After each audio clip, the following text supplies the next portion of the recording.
நேற்றுலேருந்து ஐடியூவில் number 1 trend ஆகிட்டு இருக்குன்னா அந்தளவு பிரமாதமான மியூசிக் கொடுத்துருக்கீங்க. திஸ் ரிமைண்ட்ஸ் மீ 2000 நம்ம வந்து H2Oவில் ஃபர்ஸ்ட் படம் Minnale we are launched with Gautham sir. And first படத்துக்கு பிறகு இன்றைக்கி நான் 50th படத்துலேயும் உங்களோட ஏதோ ஒரு வகையில் அசோசியேட் ஆகிறது ரொம்ப பெருமையாகவும் இருக்குது, சந்தோஷமாக இருக்குது. 100வது படத்துலேயும் அசோசியேட் ஆகிறதுக்கு ஒரு வாய்ப்பு கிடைக்கும் நம்புகிறேன் வெகு விரைவில் அடுத்த 5 இயர்ஸ்க்குள்ளே. ஏன்னா ரொம்ப 10 வருஷம் ஆனால் 5 இயர்ஸ்க்குள்ளே 100வது படம் எங்களுக்கு கொடுங்க தமிழ் சினிமாவுக்கு. ஏன்னா உங்கள் மியூசிக் நிறைய வேணும் தமிழ் சினிமாவில். ஹரி சார், வனமகன் ஒரு மிகப்பெரிய கனவு, டைரக்டர் விஜய் சாருடைய மிகப்பெரிய கனவு. 2013 இந்த கதையை என்கிட்ட சொல்லியிருந்தார். அப்போ வந்து இந்த பட்ஜெட், இந்த ஆர்டிஸ்ட் நாங்கள் பேசுகிறதெல்லாம் வந்து ரொம்ப ட்ரீமாக இருந்தது எனக்கு. இது எப்படி பண்ண போகிறீங்க, இப்போ வேண்டாம் கொஞ்சம் வெயிட் பண்ணுங்கள், ஒரு காலகட்டம் வரும்போது பண்ணலாம் அப்படின்னு நான் விஜய்கிட்ட சொல்லிகிட்டே இருந்தேன். அண்ட் திடீர்னு ஒரு நாள் லாஸ்ட் இயர் வந்து என்கிட்ட சொன்னார், சார் ஜெயம் ரவி சார் பண்ணுறாரு ஒத்துக்கிட்டாரு அப்படின்னு. நான் சொன்னேன், ஜெயம் ரவி சார் இவ்வளோ எஃபர்ட், இவ்வளோ படம் போயிட்டுருக்கு, எப்படி இவ்வளோ இந்த படத்துக்காக டெடிகேட் பண்ண முடியும், எப்படி இவ்வளோ டைம் கொடுக்க முடியும் அப்படின்னு கேட்டேன். ஐ செட் இல்லை சார், அவர் ப்ரிப்பேராக வரேன்னு சொன்னார், நீங்கள் கவலைப்படாதீங்க அப்படின்னாரு. Then this whole dream has come reality thanks to Ravi sir. What an effort. நான் படத்தில் பார்க்கும்போது ஆச்சரியப்பட்டேன். நீங்கள் வந்து அதில் இந்த படத்தில் ஒரு 2-3 சீனுக்கே இந்த படத்துக்கு கொடுக்குற டிக்கெட் வேல்யூ போகிறோம். அவ்வளோ பிரமாதமான effort from Jayam Ravi sir. அவ்வளோ கஷ்டப்பட்டு நடிச்சிருக்காரு இந்த படத்துக்கான எஃபர்ட்டு. அண்ட் ஒரு நாங்கள்லாம் வந்து பேசிட்டே இருக்கிறது வந்து என்னன்னா, நம்ம தமிழ் சினிமா கிடைச்ச நியூ சிம்ரன் இஸ் சாயிஷா அப்படின்னு சொல்லுவோம். அவ்வளோ பிரமாதமான டான்ஸிங் வித் இந்த படத்தில். அண்ட் ரொம்ப பிரமாதமான ஒரு team. Thiru sir, national award winning Thiru சார்னுடைய சினிமாட்டோகிராஃபி, இந்த படத்தினுடைய பாடல்கள், the new combination of Vijay sir, Harris sir and Karky sir, இந்த 3 பேருடைய combination is going to be next 3 மந்த்ஸ்க்கு மோஸ்ட் ஸ்போக்கன் அபவுட் மியூசிக்காக இருக்க போது. அப்படிப்பட்ட ஒரு மியூசிக் இந்த காம்பினேஷன் கொடுத்ததுக்கு மிகப்பெரிய வரவேற்பு கண்டிப்பாக இருக்குது, ஆல்ரெடி வந்துடுச்சு. அண்ட் விஜய் சாருக்கு என்னுடைய மனமார்ந்த வாழ்த்துக்கள். ஒரு 6 மந்த்ஸ் டே அண்ட் நைட் இந்த டீம் ரொம்ப பிரமாதமான ஒரு எஃபோர்ட் போட்டிருக்கு. படம் ஃபுல்லாக நம்ம வந்து இலேரியஸாக ஒரு இன்டென்ஸான ஒரு ஆக்ஷன் பேக் படம் ஃபுல்லாக இலேரியஸாக ஒரு நம்மளை என்டர்டெயின் பண்ணக்கூடிய ஒரு படம். அது வந்து தம்பி ரமேஷ் சாருடைய மிகப்பெரிய ஒரு காமெடி. நான் பார்த்து சிரிச்சுட்டே இருந்தேன் நிறைய சீனில். அண்ட் ரமேஷ் சார், நீங்கள் கலந்து போகிறீங்க இந்த படத்தில். அண்ட் சோலோ காமெடிலாம் வந்து பயங்கரமாக இந்த படத்தை ரசிக்க வச்சிருக்காரு. The whole team has done a phenomenal job. And think studios and நாங்கள் பாஃப்டாவில் எங்கள் டீமெல்லாம் சேர்ந்து எங்களால் முடிஞ்ச சப்போர்ட்டோட கூட இந்த படத்தை கொண்டு வரோம். அண்ட் மே இந்த படம் 12th ரிலீஸ் ஆகிறதுக்கான எல்லா எஃபர்ட்டும் போயிட்டுருக்கு. உங்களுடைய ஆதரவு வேணும். ஊடக நண்பர்கள் இந்த படத்துக்கு ஆல்ரெடி நல்ல ஒரு சப்போர்ட் கொடுத்துட்டு வரீங்க, இன்னும் பெரிய லெவலில் சப்போர்ட் பண்ணி. ஏன்னா இது ஒரு முக்கியமான முயற்சி. வேர்ல்டு எர்த் டே அப்படின்னு சொல்லுவாங்க. அதாவது எந்த அளவு வந்து நம்ம இயற்கையை இதை காப்பாற்றணும் அப்படின்னு சொல்லிட்டு இந்த படத்தில் ஒரு பிரமாதமான கான்செப்டோட ஒரு அற்புதமான ஒரு கதையை விஜய் கொண்டு வந்திருக்காரு. நம்மளுக்கெல்லாம் கண்டிப்பாக இந்த படம் பிடிக்கிற மாதிரி ஒரு action fact entertainer, same time with a nice message, நம்ம கண்டிப்பாக என்ஜாய் பண்ணக்கூடிய ஒரு படம் வனமகன். Let's watch out. இன்றைக்கி நீங்கள் பார்க்க போகிற சாங்ஸ், இது வந்து விஜய் சார் வந்து நார்மலாக ஒரு ஹோட்டலில் பண்ணுவார். நான் ரொம்ப ரிக்வெஸ்ட் பண்ணேன், நம்ம வந்து நிறைய ஆடியன்ஸ்க்கு இந்த படத்தினுடைய அவ்வளோ பிரம்மாண்டமான மேக்கிங்கை சத்யம் சினிமா மாதிரி ஒரு ஸ்க்ரீனில் காமிக்கணும் சார், நீங்கள் டிசைட் பண்ணுங்க என்ன. இசைட் சார் பண்ணிடலாம் சார், சத்யம் சினிமாலே பண்ணலாம் அப்படின்னாரு. First time in fact is doing in Sathyam cinema. And you are going to see the visuals. இது பார்த்தீங்கன்னா உங்களுக்கு தெரியும் எவ்வளோ பிரம்மாண்டமான விஷுவல்ஸ், எவ்வளோ பிரம்மாண்டமான ஒரு படம்னு. நீங்கள் பார்த்து என்ஜாய் பண்ண போகிறீங்க. Thank you so much. Firstly, Vijay sir, I am going to be eternally grateful to you for giving me a debut like Vanamagan. He is not only the amazing director that all of you all know about, but he is my elder brother and my family and someone who's going to be part of my life forever. I think he is someone who's given me the presentation that I had always dreamt of. And I don't think anyone can present a girl, especially in her first film, like Vijay sir has done for me. Thank you, sir. Ravi, he is the most fantastic co-star to work with. I also have to give him the credit of being the most large-hearted person I have ever met. For a man to give the girl in the film so much to do, whether it's dance or acting, I think you have to have a really large heart, and Ravi is definitely one of them. And apart from that, he has worked not only very, very hard on his physical appearance, but on every shot that we've given for Vanamagan. And I don't think any other actor could have just done justice to the role like Ravi has done. Thiru sir, congratulations sir on the National Award. I am so grateful that you have been part of Vanamagan. I don't think you've shot me so beautifully, and I couldn't have ever looked like this without you. Thank you, sir. Silva Master. I wouldn't have even picked up a pin and done any action if it wasn't for Master. Thank you, sir. Harris Jairaj, sir, this is your day, and you've given us so many beautiful tracks. I feel really blessed to be able to move and dance to your songs, and each track is different, and even visually they've turned out stunning, so I'm very happy about that. The whole cast and crew, Thambi sir, I've done so many lovely scenes with sir. He's such a renowned artist, and there's so much that I've learned from him. Prakash Raj sir, the whole team. I've worked with some great artists and had a fantastic time. Editor Anthony, he's done a fantastic job. Jayashri, all the assistant directors that have worked on the team. My mom, she's done my costumes, and that's why I look like that. Thank you, Ma. I hope I'm not forgetting anybody. But all the press people, thank you for being here. Everyone who's here, Jayam Ravi fans. I seek all your blessings for my debut, and thank you. இந்த வனமகனுடைய தனிச்சிறப்பு என்ன அப்படின்னா, ஒரு half century.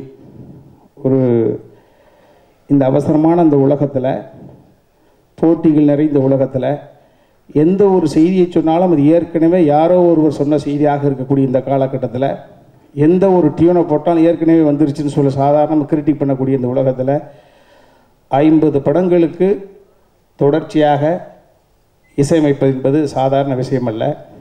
இசையமைத்துட்டு புகழின் உச்சியில் இருக்கிற பொழுது கூட எந்த விமர்சனங்களுக்கு ஆட்படாமல், புகழுக்கு அடிமையாக இல்லாமல் தனது கடமையை செவ்வனே செய்துவிடக்கூடிய அன்பு தம்பி ஹாரி ஜெயராஜ் அவர்களுக்கு எல்லாம் வல்ல இறைவன் இன்னும் தொடர்ந்து நீடித்த பயணத்தை கொடுக்க வேண்டும் என்று நாம் பிரியப்படுறோம். வனமகன் அப்படின்னா ஒரு பங்களா, ஃபிக்ஸட் பஸ்ஸில் பணம், தனிமையில் ஒருத்தன் உட்காந்துருக்கான்.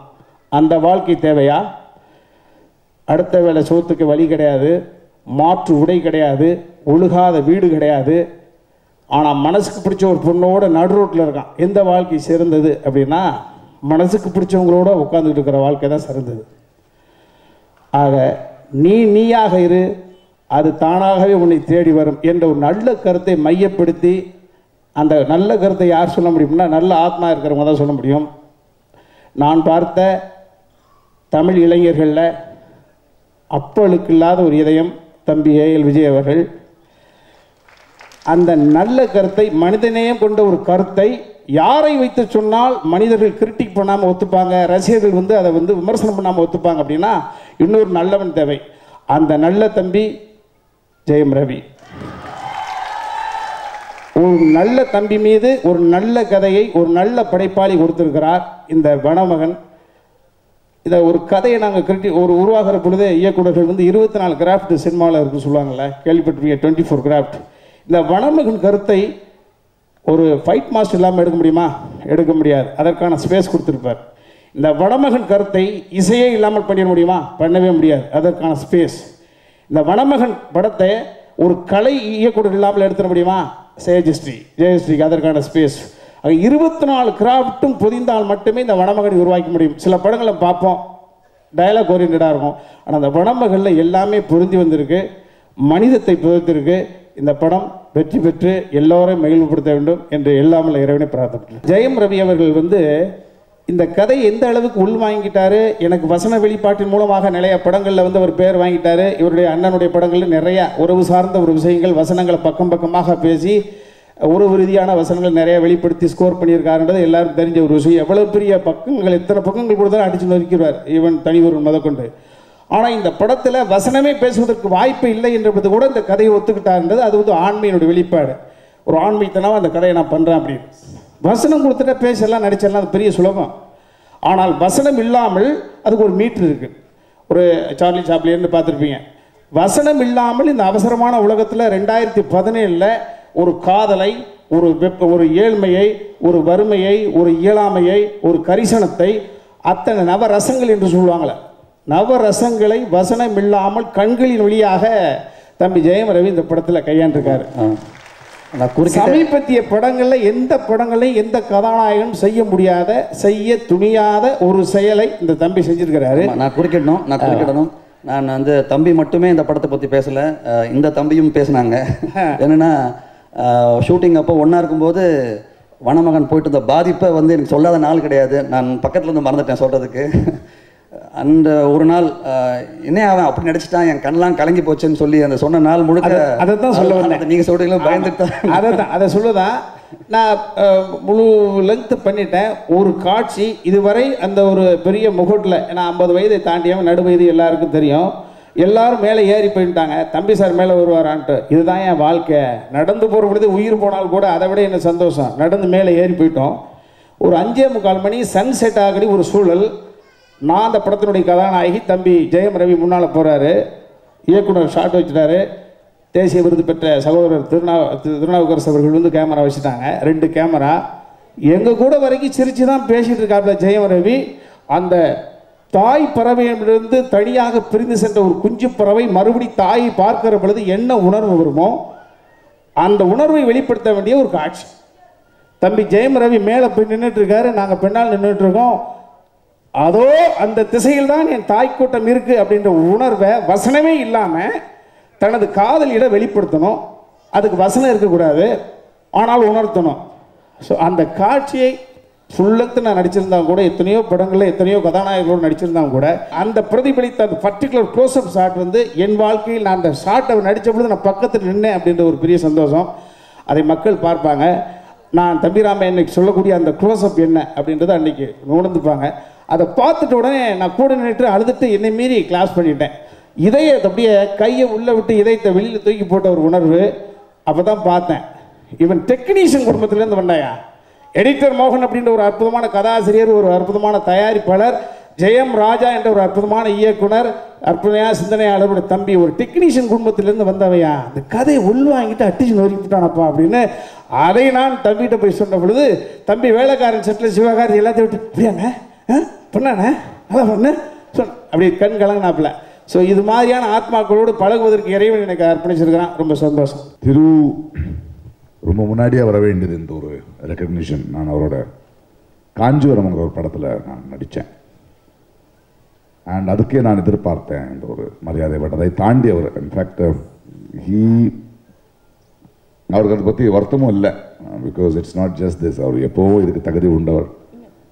அண்ட் திருவடி எனக்கு பிடிச்சதை வந்து அவர் அவருடைய சினிமேட்டிக் ஐ மூலமாக அவர் கதையை சொல்கிறார். ரொம்ப நேர்மையாக ஒரு கதையை நேசிப்பார். அண்ட் காஞ்சிபுரத்தில் வந்து is not just a cinematographer, அதோடைய பீரியட், அதோடைய டைம், அங்கே இருக்கிற ஒரு ஆர்ட் டிரெக்ஷனில் சாபுவோட சண்டை போடுவார். இல்லை இந்த பஸ்ஸில் வந்து இது இல்லையே, இது இல்லை, இது தவறுங்கிற மாதிரி. அண்ட் இன்ஃபேக்ட் அந்த எனக்கு ரொம்ப பிடிச்சது ஒரு சினிமாட்டோகிராஃபர், அவருக்குள்ளே ஒரு படைப்பாடி இருக்கா, ஒரு சிந்தனையாளர் இருக்கா. It's not just machine for it. அது வந்து கிட்டத்தட்ட 1940s நடக்கிற ஒரு கதை, 1947 நடக்கிற கதை, 48. அப்போ வந்து ஒரு வில்லேஜில் வந்து நிறைய ஜூனியர் ஆர்டிஸ்ட்டை வர வச்சா அவர் சொல்லுவார், இல்லை அப்போ வந்து டென்சிட்டி ஆஃப் பாப்புலேஷன் கம்மி இருக்கும், இத்தனை பேர் இருக்கக்கூடாது, இல்லை ஒரு வில்லேஜ்னால் இத்தனை பேர் தான் இருப்பாங்க, ஏன் சும்மா கூட்டத்தை சேர்க்கணும். அதாவது அந்த அளவுக்கான ஒரு கான்ட்ரிபியூட்டர் டு சினிமா. அந்த அந்த அந்த அந்த ஊரை வந்து தேர்ந்தெடுக்கும் போது அதுக்கு ஒரு தொடுவானம் வேணும், அதுக்கான ஒரு ஜானர் வேணும், ஒரு மழை, அந்த பில்டிங்ஸ் இன் மைசூர், அந்த பீரியட். ஸோ இப்படி இட்ஸ் நாட் ஜஸ்ட் நம்ம வந்து ஒரு கமர்ஷியல் ரெகுலர் சினிமாவில் பார்க்குற மாதிரியான ஒரு ஆடம்பரமோ லைட்டிங் மட்டும் இல்லை, ஒரு கதைக்கு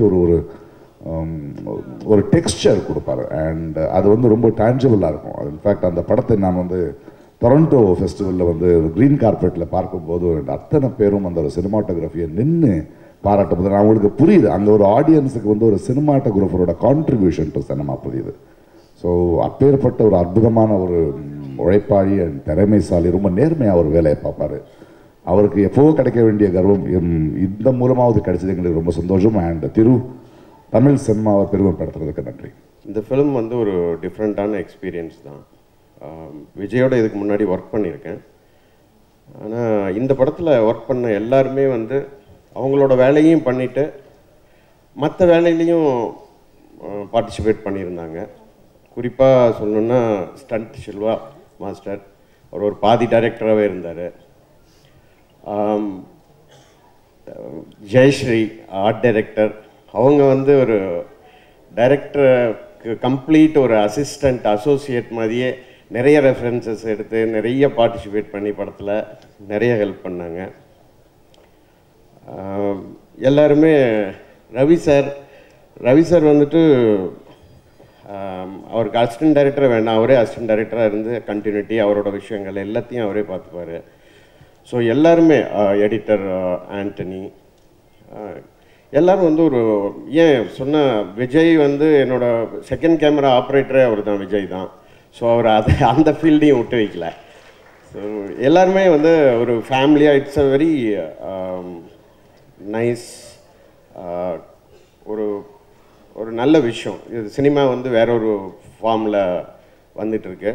so it's great thing. This video is sponsored by Born Genius Notebooks.